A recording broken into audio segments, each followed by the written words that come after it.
talk about what happened yesterday, though, because the whole sports world was a buzz of what happened, about how, the doop-de-doo was pulled over everybody. The wool was pulled over everyone's eyes. No one knew it was coming. J.J. Watt was for sure, either going to Green Bay or the Browns or Buffalo with an outside shot at the Steelers. That's what we heard about for weeks. And those names changed a little bit. The order changed a little bit. Buffalo was the team. He was definitely going to go to Buffalo. Oh, Cleveland's in front. Oh, it's going to be a $13 to $15 million deal. Yesterday, J.J. Watt, in what will, by the way, turn into a trend that we're going to see right now, led a trail of breadcrumbs across Twitter with little hints here, most of which made no sense. He was just having fun toying with everybody. And finally made a post on Instagram of himself at a squat rack, bar on his back, wearing an Arizona Cardinals t-shirt, and it said, source, me. So even J.J. Watt kind of made fun of what was happening at the moment. The fact that nobody knew what the hell was going on. He's probably sitting at home laughing his ass off. He ends up in Arizona. What can you tell me about the deal with J.J. Watt and the Arizona Cardinals?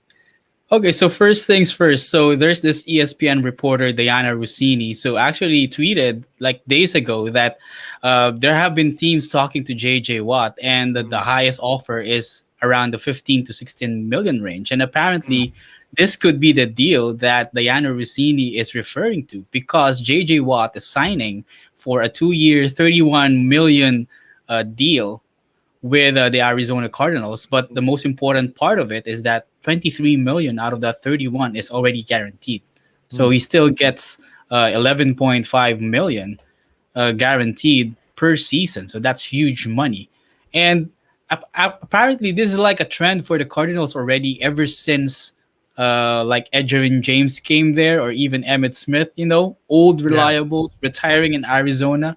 It's one of the best states to actually retire. So it could be a trend with Emmitt Smith and then Edgerrin James and then Kurt Warner, and now we have J.J. Watt. So this is somewhat like their persona already in the league, that they are like a destination for older reliables to retire to. But looking at it, J.J. Watt can add a lot of wisdom to that defensive unit. And imagine if he can be like even 75% of who he was as a defensive player of the year. They will have a menacing defense in the NFC West. You know what? I actually agree with you a little bit. Before I go into the topic, I just want to tell people that are watching, I see people leaving comments. This is a live show, by the way, broadcast live on YouTube and on Facebook. For the people leaving comments, we will get to your comments. We will answer all of your questions as we get into the show. So please stick around until we get to your questions. As far as the J.J. Watt thing goes, look, I think what you're talking about is the old Arizona Cardinals. And at one point, Arizona had such a vacancy for star power that they would sign almost anybody that was willing to go there. I mean, who the hell wanted to play there? It was such a terrible organization.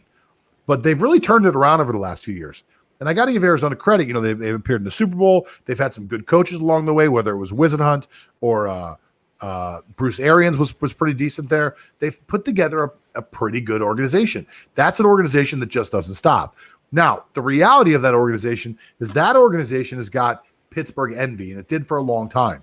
If somebody got cut from Pittsburgh, they would almost automatically get signed into Arizona. Arizona hired 3 of our assistant coaches to be head coaches from the Steelers for a while. So that was a franchise that was trying to copy what was quote unquote the Steeler way, and they've done a pretty good job. They've kept guys like Larry Fitzgerald under the fold inside the building for a while. They've developed a lot of homegrown talent, and I don't think that making comparison, and I've seen the meme where the comparison is, well, they signed Edgerrin James, they signed Emmitt Smith, there was one other person on there, and then now they're signing J.J. Watt. I don't know that J.J. Watt is finished yet. J.J. Watt's biggest problem is that he's been unable to stay healthy over the last few years. And last year, without somebody on the other side, J.J. Watt wasn't as good. Now you bring him into Arizona, who actually has a little bit of a pass rush, who actually has an all-pro on the defensive line to pair with J.J. Watt. And if J.J. Watt can stay healthy, he very well could return to, I don't know if he's going to return to MVP form, but he very well could return to a very outstanding player form. He could return to Pro Bowl form, and if he does, Arizona's going to be in a good position. Now, the problem with Arizona lies a lot deeper than what they've done here. Arizona needs help in their secondary. Arizona needs a little bit of help across their linebackers. They drafted Isaiah Simmons last year, and he did not play to the level they thought he was going to. They've got to turn that guy into something. They have problems outside. Their longtime Pro Bowl cornerback, whose name I forgot, of course, is I'm so terrible with names. Whose name I forgot is a free agent and might be leasing Patrick Peterson. So they've got some issues they've got to fix. J.J. Watt is a huge PR splash. And here's the other thing, Lance, just real quick. The signing of J.J. Watt could be something that is used to draw other free agents in. And that, to me, is probably the most important thing about what Arizona did here. Arizona said, look, we're not afraid to spend for big-name players. And if you come to Arizona, not only will you play with what will be a high-powered offense, you will play with superstars on the defensive side of the football. So if you're a superstar, or if you're a guy who thinks he can be a superstar, or if you're a guy who might be trying to chase a ring, you can come out and play with us, and we're going to put together a good team. The bad part is that Arizona did not play very well in the back half of last year's season, and they're in what's probably the toughest division in football. It's actually the second toughest division according to record. The Pittsburgh, Baltimore, the Browns and Cincinnati was the best division for record wise. Second best division was their division. So it's a very tough division that they have to play in. There's no easy games in that division. The Rams are going to be good. The 49ers are going to be good. Seattle's going to be pretty good as long as Russell Wilson stays. So look, I don't know that if this is the move that puts Arizona into the elite category yet, but I think it was a great PR move for them. Really strong PR move. Yeah, it would be a nice attraction to have J.J. Watt as your teammate if you're a free agent. Unfortunately, the cap space of Arizona is not that much. They are just $11 million under the cap. So if ever new free agents come in, so they would have to cut the more pieces in their roster. So that would spell trouble as well for Arizona. So I think that this move, they think the Cardinals is like the final piece that they are looking for to really upgrade their pass rush. I mean, they have one of the better averages in terms of pass rush last season. They averaged like 3 sacks a game, which is one of the best in the NFL. And so they do have a Chandler Jones on one end, and then they also had like revelations last season with Hassan Reddick and Dennis Gardeck, who combined for 19.5 sacks. So at least if Isaiah Simmons doesn't pan out, if those two players can continue their production last season, then that could be a threatening defensive front for the Cardinals. And I do agree, though, that their secondary does need much help. So if ever they make cuts from this roster, I guess it will come from the secondary so that they can sign free agents there or go via the draft. Yeah, this really comes down to one thing, and then I think we'll move on to another topic, but this comes down to something really easy for me. This is the rookie quarterback effect.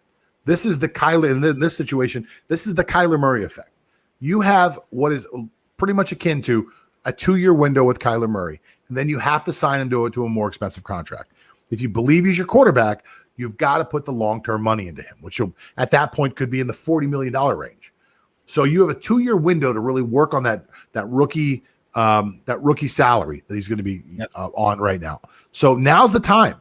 If you're going to spend the money, if you're going to make the splash, now's the time.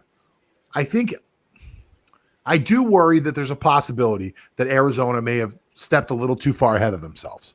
That Arizona may have stepped a little too far ahead and said, you know what, now's the time. We've got to sign this guy. We've got to do this, and didn't wait to see what all was available. So you signed this guy to what could have been, what could be a $15 million deal, and he might not be a $15 million player. And that money could have been allocated to other players once free agency opened up. J.J. Watt being available and all by himself was a brilliant move by Watt. I'm asking to be released right now. I'm going into the market against no one. There is no other value to see to compare and say, well, J.J. Watt wants $15 million and so-and-so is going to only want $7 million, and they're comparable players. J.J. Watt was going up against no one. They have no idea who's going to be franchised. They have no idea who's going to be re-signed. No one has any idea what's going on right now. So this could, and he did a great job of getting rumors going, getting all these teams involved in what was going on. And look, this was brilliantly done by the camp of Watt. And I think, in my opinion, this may have been something that just was a little bit done a little bit too quickly for the people in Arizona. Now, before we go to the next subject, we did get a couple questions out of our chat. I want to throw one up here real quick. Where do you guys see T.Y. Hilton going this season? So we could jump into this really quick. T.Y. Hilton, where do you think he might end up, Lance? He's been in Minnesota for a long. I'm sorry, in Indianapolis for a long time. Good player, not great this year. Let me down on my fantasy team. I'll tell you that. So it'd be interesting to know. It'd be interesting to know if we think we can figure out where he's going to go next. Think he resigns in Indianapolis? Do you think he goes somewhere else? What do you think about T.Y. Hilton? So I agree with the fact that T.Y. Hilton had a down season last year. So it's not like one of the seasons that it had previously. But if I were to predict where he would go, I would think that he would go to potentially 3 destinations. So number one, I still have him back in Indianapolis because I believe Frank Reich would still want to have more weapons around Carson Wentz. And they don't know how that free agent market for wide receivers will unfold. I mean, for all we know, maybe Chris Godwin would go back to Tampa Bay if Tampa Bay can work magic with their salary cap. And Juju Smith-Schuster might end up signing up elsewhere. So they might have T.Y. Hilton back. Another destination that I'm thinking, and we've mentioned this team a while ago, is that he might go to Miami, especially with what they do with the third overall selection, especially if they go down the draft order. So that's an indication that they might get a free agent wide receiver, and that could be T.Y. Hilton. And another team that I'm looking at that T.Y. Hilton would be suitable for is the New England Patriots. They also have a lot of cap space. They need much wide receiver help there in New England, and I guess he would fit perfectly if he goes to Foxborough. So I thought I was right. I think T.Y. Hilton's actually from South Florida. So the Miami thing actually does make a little bit of sense. They do have some big wide receivers down in Miami, so he would probably fit in there as maybe he'd be reborn as a slot receiver. Yep. But I think I do see him going to Florida. I have a feeling that he may end up in Florida, and I have a strange feeling that T.Y. Hilton ends up playing for the Tampa Bay Buccaneers. It's just a feeling. I think T.Y. Hilton either ends up in Tampa or he ends up with the Raiders. Those are my 2 feelings about T.Y. Hilton. Let's see how close either one of us gets to that. Thank you for the question, Hans. It was a good one.